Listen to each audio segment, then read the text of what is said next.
متحر امامین عسکریین اور اسی ایک ذری کے اندر امام علی نقی، امام حسن عسکری، جناب سیدہ نرجس خاتون، جناب سیدہ حکیمہ خاتون، یہ چاروں قبور اسی ذری کے اندر ہیں۔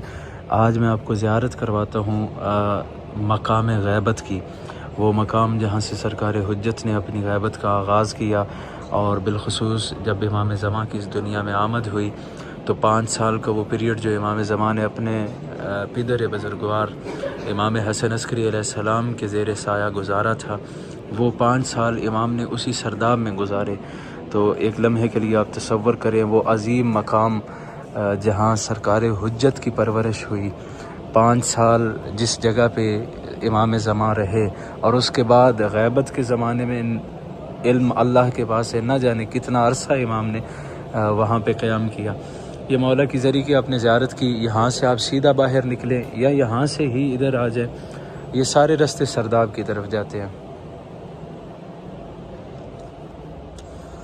جو لوگ سیڑھیوں سے نہیں اتر سکتے، یہاں پہ ایلیویٹر بھی ہے، لیکن ابھی اس کا شاید کوئی مرمت ہو رہی ہے تو عارضی طور پہ بند کیا ہوا ہے۔ یہاں سے آپ لفٹ کے ذریعے بھی نیچے جا سکتے ہیں۔ یہ سیڑھیاں ہیں، تقریباً میرے خیال میں 40 کے قریب سیڑھیاں ہیں جو نیچے سرداب تک، جہاں پہ سرکار حجت کا مقام غیبت ہے، وہاں تک لے کر جاتی ہیں۔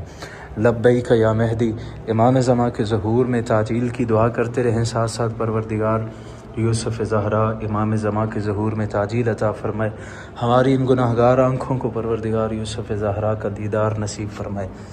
اچھا، یہ جو سرداب ہے اس کے بارے میں کچھ شبہات ہمارے اپنے مومنین کے ذہنوں میں بھی ہیں، اور کچھ نواسب کی طرف سے الزامات لگائے جاتے ہیں۔ مثلا بعض مومنین سمجھتے ہیں کہ امام یہاں پہ غائب ہوئے تھے اور ہمیشہ یہاں پہ ہیں، ایسا ہرگز نہیں۔ ہمارا عقیدہ ہے کہ سرکار حجت کی غیبت کا نقطہ آغاز یہ سرداب ہے۔ اب امام کہاں پہ ہیں اس کا علم فقط اللہ کے پاس ہے۔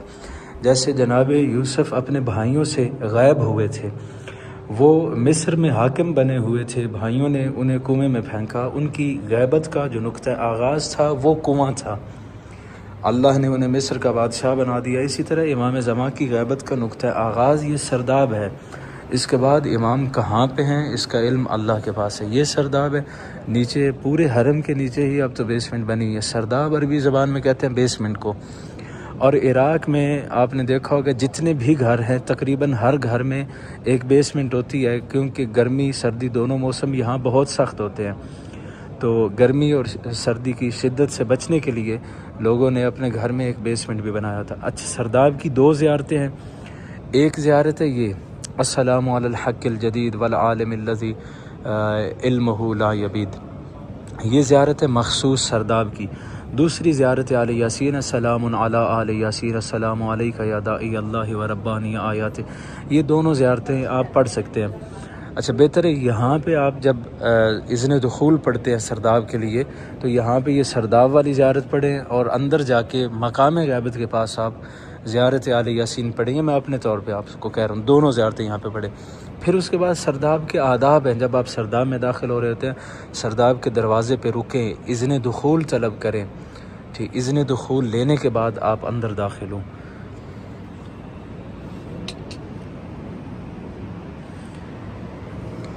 یہ رستہ ہے اس مقام تک جہاں بالکل ایگزیکٹلی وہ مقام تھا جہاں پہ سرکار حجت نے اپنی غیبت اختیار کی۔ امام زمان کی زندگی کو ہم 3 حصوں میں تقسیم کر سکتے ہیں۔ 255 میں امام کی آمد ہوئی، 260 میں امام حسن عسکری کی شہادت ہے۔ یہ جو 5 سال کا پیریڈ ہے اسے کہتے ہیں دور اختفاء۔ سال کے پیریڈ کو دور اختفاء کہتے ہیں، یعنی امام حسن عسکری علیہ السلام نے اپنے بیٹے کو لوگوں کی نظروں سے مخفی رکھا اپنے گھر کے اس بیسمنٹ میں۔ پھر 260 سے لے کر 329 ہجری تک 329 یہ امام علیہ السلام کی غیبت صغرا کا زمانہ ہے۔ پھر 329 سے لے کر آج تک امام کی غیبت کبریٰ ہے، اور غیبت کبریٰ کا اختتام کب ہوگا اس کا علم فقط اللہ کے پاس ہے۔ وہ جو پہلا 5 سال کا پیریڈ ہے وہ امام علیہ السلام نے اپنے گھر میں اسی مقام پہ گزارا، اور امام علیہ السلام کے اس دوران متعدد معجزات بھی ہیں۔ حاکم وقت ملعون جانتا تھا کہ امام حسن عسکری 11ویں امام ہیں، ان کے بعد 12واں آنے والا ہے جو ظلم کی حکومت کا خاتمہ کرے گا۔ وہ ملعون چاہتے تھے کہ ہم 12ویں کو دنیا میں آنے سے پہلے ہی ختم کر دیں، اس لیے اللہ نے سرکار حجت کی مادر کا حمل جو ہے وہ مخفی رکھا، اور امام علیہ السلام کی آمد کی صرف اپنے بعض مخصوص شیعوں کو خبر تھی کہ امام کی آمد ہو چکی ہے۔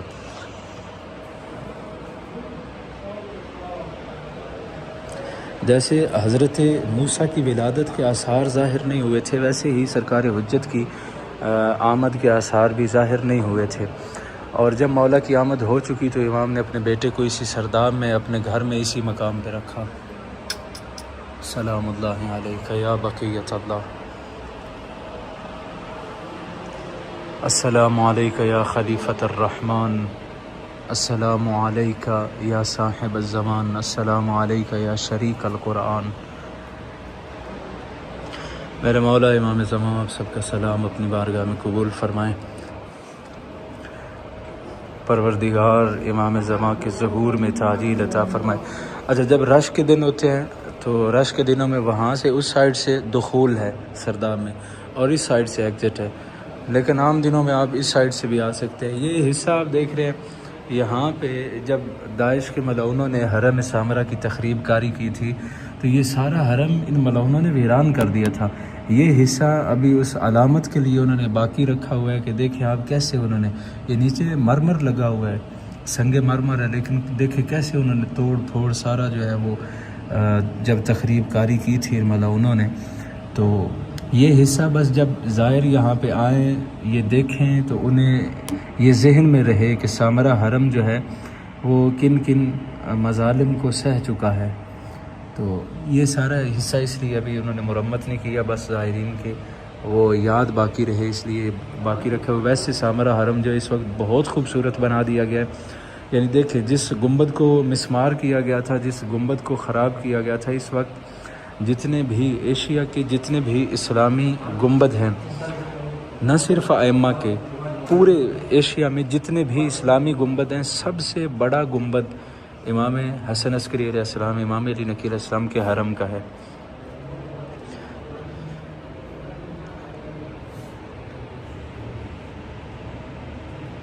یا ابا صالح بے امام زمان عجل اللہ تعالی فرج شریف کا ایک بہت خوبصورت فرمان لکھا ہوا ہے، قال الامام المہدی واکثر الدعاء بتعجیل الفرج فإن ذلك فرجکم۔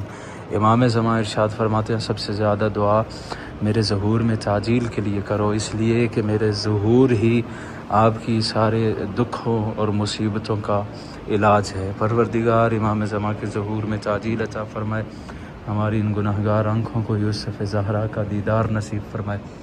اللہم کل ولیک الحجۃ ابن الحسن صلواتک علیہ وعلی آبائہ فی ہذہ الساعۃ وفی کل ساعہ ولی وحافظ وقائد وناصر ودلیل وعینا حتی تسکنہ ارضک طوعا وتمتعہ فیہا طویلا۔